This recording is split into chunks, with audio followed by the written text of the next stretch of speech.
Okay, so now we're going to pivot a little bit and go into our 6 pillars of transformation and begin to explore each one of those and what the Cove will mean for the greater New York metropolitan area in each of these substantive areas.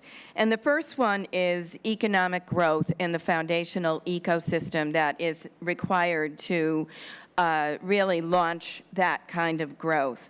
And so we're going to talk about economic development and community building and why that's so important and why it's an important part of the state's program right now. So I want to invite Joseph Kelly, who is the Deputy Chief of Staff for Economic Growth for the Governor of New Jersey, and Tim Sullivan, the Chief Executive Officer of New Jersey EDA up.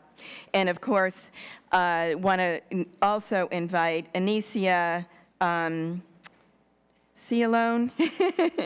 who is the Director of Housing and Economic Development for Jersey City and has been working to diversify Jersey City's economy for the last 10 years. Thanks. So thank you. Of course. Great. So can, Tim, maybe we'll start with you. Okay. Maybe can you talk a little bit about the New Jersey Economic Recovery Act, or maybe, Sure. Joe, you should start with that. Joe, you're right there. Go ahead. So it was passed in January, or signed in January of 2021, was it? This year. This year, yeah. Feels like a lifetime ago. And that was after a period of a few years without incentives in the state. A lot of anticipation, and the bottom line is the governor wanted to make sure that we had a generous set of incentives to help attract businesses, spur development, spur innovation in the state.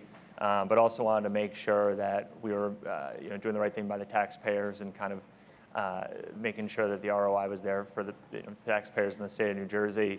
Like I said, the core pillars are kind of spurring development, corporate attraction, relocation, retention, and then making sure that venture capital community and areas of the state that kind of have been neglected over the past few decades were kind of getting the shot in the arm that they needed. And so we're here today to talk about the Cove, but I think that development in part is kind of a textbook case of how those incentives could be used.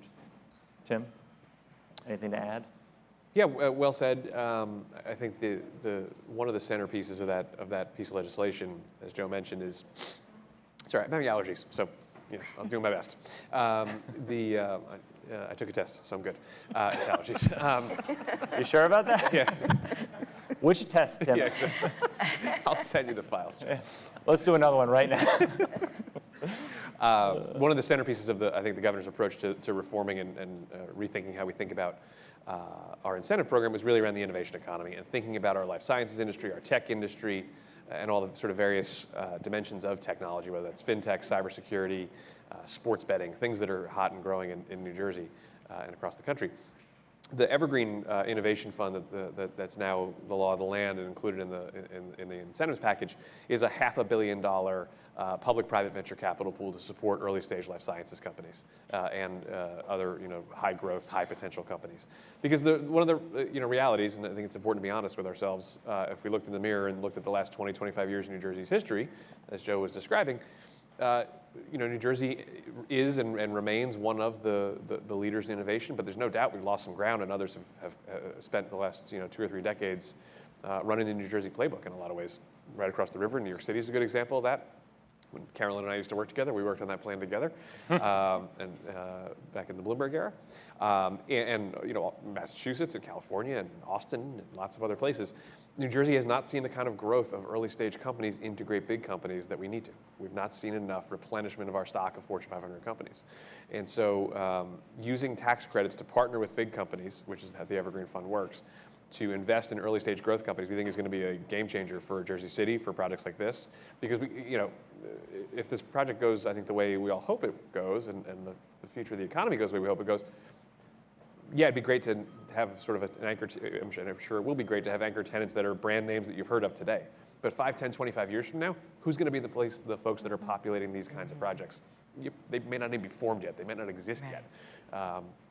And that's, I think, the key to supporting, if you're thinking about making a long-term capital investment in Jersey City or anywhere else, it's that kind of future that you want to be betting on. And that's what I think the governor's focus on innovation is all about. Yeah, so can you talk a little bit about some of those incentive programs? And then I certainly want to get to your thoughts on Jersey City in particular.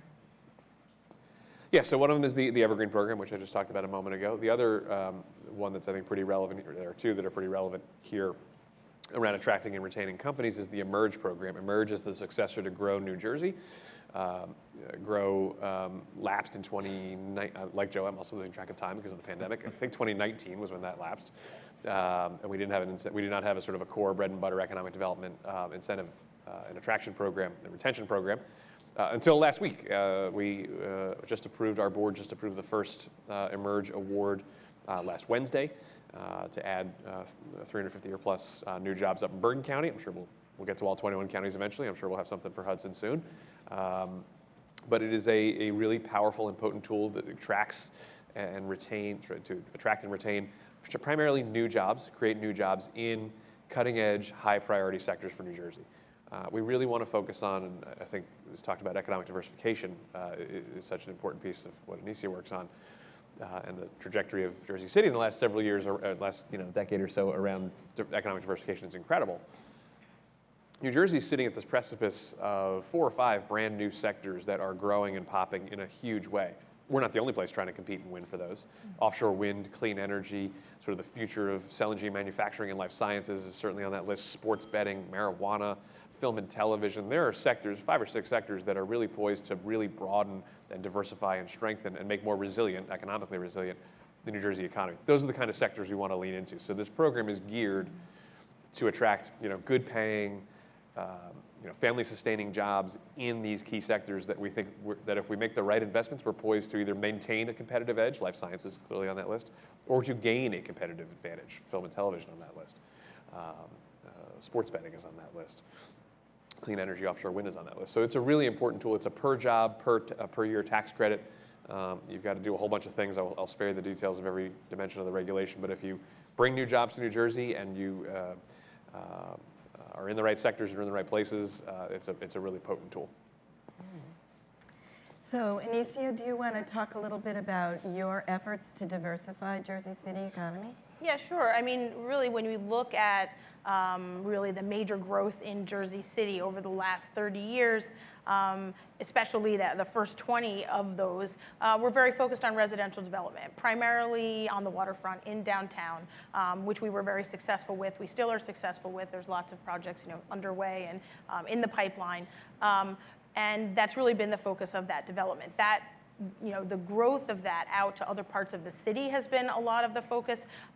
In the last 10 years, we've seen development move to the Heights at a much smaller scale, certainly to Journal Square, trying to create, a new CBD and kind of center in Journal Square and bring back something that was traditionally the heart of our city.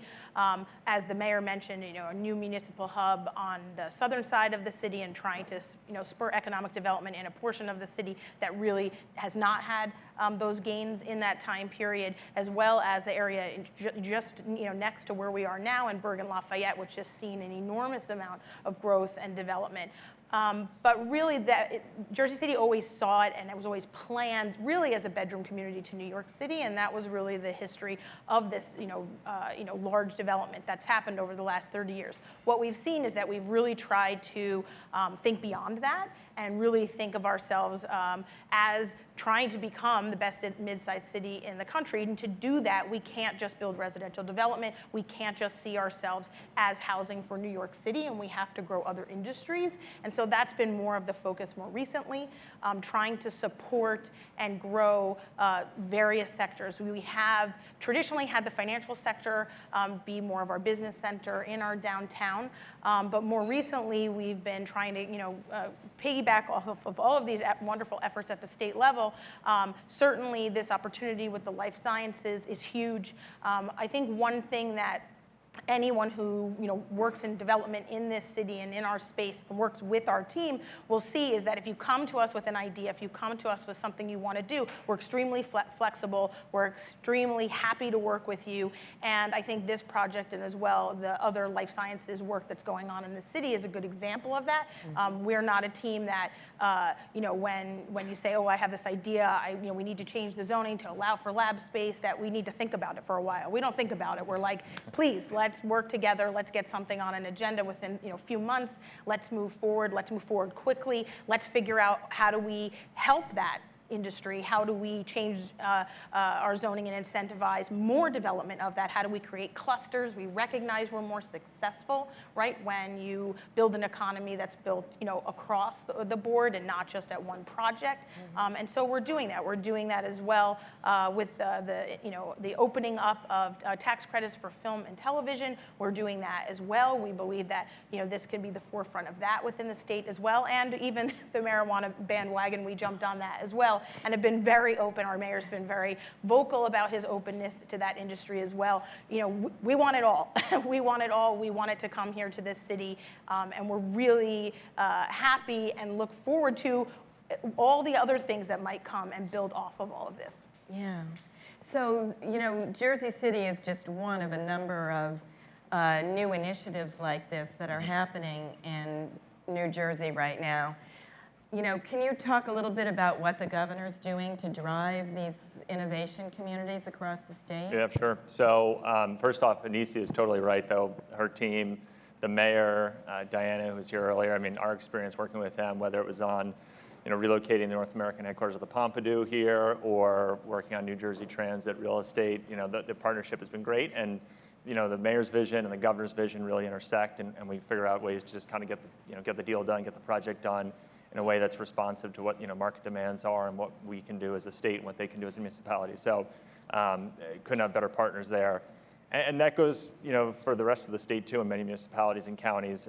For example, in New Brunswick, the governor has the Hub project, which is several 100,000 square foot development, very similar to the Cove in spirit, partnering with Princeton and Rutgers, Hackensack Meridian Health, RWJ Barnabas. And then, we realized that a lot of what we need to do throughout the state is just kind of reduce friction for employees and employers. So making sure transit works, making sure that we have a robust kind of talent pool to draw from. So whether it's the Jobs New Jersey plan the governor has done, or just making sure, as he says all the time, fixing New Jersey Transit if it kills him, making sure that happens. And by the way, we're getting there. So that's kind of our priority every single day from a statewide economic growth perspective. And then when you dig into these individual counties and towns, we look at the types of accretive projects we've done in Jersey City, like the Cove and like others, that we think can either spur development or spur the corporate attraction that we need. So. Yeah, so Tim, your agency is tasked with writing new rules around all of these new programs, right? That must be quite a challenge. Can you talk a little bit about that? Yeah, no, it's really fun. If you like spending time with lawyers and taking public feedback, which is great. Now, Tim, the programs, they didn't have any kind of fanfare about them in the press over the past few exactly. years. No attention spent on New Jersey incentives in the last handful of years. It's really important. Obviously, the legislature and the governor came together on a really important package of a 270-page bill, which only kind of begins to scratch the surface of the level of complexity and detail needed to put these programs together. So we have the Emerge program, which went to our board and out for sort of public comment in attachment to that back in May. We have the Aspire program, which is also really important. We haven't talked about that yet, but the kind of gap financing primarily around mixed use, again, projects that bring commercial, residential, retail, street activation, pedestrian, great, we love those. Those rules are out for sort of pre-public comment. They were out for pre-public comment until Friday, so we're advancing those as well. That's really important. Look, it's important to get a couple balances right. One, I think we've seen the need to have the right protections in place to make sure that taxpayers are getting what they sign up for, and that our agency, our authority, has the tools in place and the requisite teeth in these programs to make sure that when the taxpayers sign up to make an investment, it's your money, by the way, it's not my money. When we sign up to make an investment, that we're getting what we bargained for. And that's a really important dimension of this. So making sure that we have the right protections, making sure we have the right taxpayer stewardship features to these programs is really important. But at the same time, Joe talked about reducing friction. They got to be accessible and usable and easy enough to understand, where you don't need 7,000 lawyers working on it to decipher how these programs work. Nothing but love for lawyers. They should be transparent and accessible and able to be like, okay, if you do this and this and this, and you do it in the right order, and you can access these programs. Right, Eugene? And so we're in the process of standing up a whole bunch of programs, and having that public input and transparency features or dimensions of the process is really important. I think it's an important commitment that Governor Murphy made when we set out to reform incentives 3.5, whatever, almost 4 years ago, to deliver on what he promised, which was a more affordable program that was going to deliver higher returns for the taxpayers, be more transparent, and be fairer. And I think the legislation accomplishes that. Hopefully, so far so good on the regulations accomplishing that. But the devil's in the details of how we run these things over the next couple of years. Great. So fast forward 10 years, what are your hopes to kind of see happen in the greater New York metropolitan area? Well, I usually refer to that place across the river as part of greater New Jersey. So, We're going to annex Manhattan. I think that was a throwdown. yeah, exactly. Philadelphia is also part of greater New Jersey, really out through Iowa or so. It's sort of greater New Jersey. So I have to sort of friendly amendment to your greater Thank New York you. flex there. Do I have to answer the question first now? The shtick was sufficient. Open my stupid mouth. I can actually answer the question. Look, I think if you're, I'll go back to something I said earlier, but build on it a little bit. The 10 years from now, I think you'd like to see a much more diversified New Jersey economy, where you have, yes, financial services, yes, of course, life sciences and pharma, punching at a much higher rate than they're punching now, continuing to be a headquarters state. Those are great. But we've got to make real progress on offshore wind, film and television, cannabis, sports betting, which, by the way, take a minute on sports betting. Sports betting, I was like, that'll be fun. You can bet on the Giants during a game. That'll be fun. To a number of smart people telling me, you're being a dummy. You're not realizing that high-velocity sports betting and in-game prop bets involves an enormous amount of technology, cybersecurity, financial services, actuarial type, whether or not the Giants are going to make it on 3rd and 3rd on the road in the moment requires a fair bit of advanced analytics and modeling. I can answer that one. Probably not. But there's a crap load of jobs that come with that. That is not just about a fun way to spend your Sunday afternoon, and please enjoy, have fun. But that's a real industry. New Jersey's now one of the leaders in the number of jobs in sports betting. So all of which is to say that the research collaborations, things we're going to talk about, I know Craig's going to be here talking about NJIT in a few moments, and all the things we're doing to power the research dimensions of the innovation economy, seeing those seeds blossom here at the NJIT project up the road in Jersey City, at the Hub, at the HACS project that we just announced a couple weeks ago in Newark, which is going to be a game changer of 2,500 new jobs from 100 new startups in clean tech, decarbonized hard tech manufacturing. Those are huge opportunities. So seeing those seeds blossom in a research, sort of a research-driven kind of way, I think would bode well for the next century of the New Jersey economy.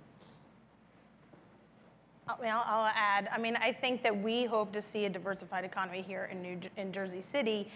We are under, no doubt that it will continue to have a lot of our workers go across the river for their employment, but we'd like to see many more of our workers stay right here in Jersey City and as well attract people from throughout the state to come here and this be the final destination and not need to go across the river. And I think we all know that there are limitations and challenges with transit, and we would love to be part of that solution in terms of just not needing every single person to get to our path stations and need to get onto crowded trains and get on the other side. One solution to that is actually to have this be the final destination. And so that's one thing that we're very focused on and would love to see that be what the next, what the 10 years horizon looks like. Terrific. Yeah, I think I'll piggyback on both Anisia and Tim's comments. I think, number one, a lot of our transit woes will be behind us. So whether that's, path extension or light rail extension throughout Bergen and Hudson, New Jersey Transit being on the up and up, the Gateway Tunnel being completed. So I think that is a big change just in the way people would commute in the status quo, but we're not going to be living in the status quo. We're going to be living in a post-COVID kind of distributed workplace. And I think that means you're going to see some of these suburban, office campuses that we have new life breathed into them. I think you're going to see towns like Jersey City or Bayonne or Newark really start to represent kind of, what the mid or small cities could mean, not just for the state, but for the country in terms of workforce development, in terms of economic development, transportation. So I think the future is bright for New Jersey because I think we're shifting back to a space when it comes again to corporate environments and the way people work and live that's much more, in keeping with what we've done in the past. Great. Well, I think that's a great note to end our panel on. So thank you very much for joining us this morning and for all the support you're giving to the Cove. Really appreciate it. Thanks for having us. Thanks so much.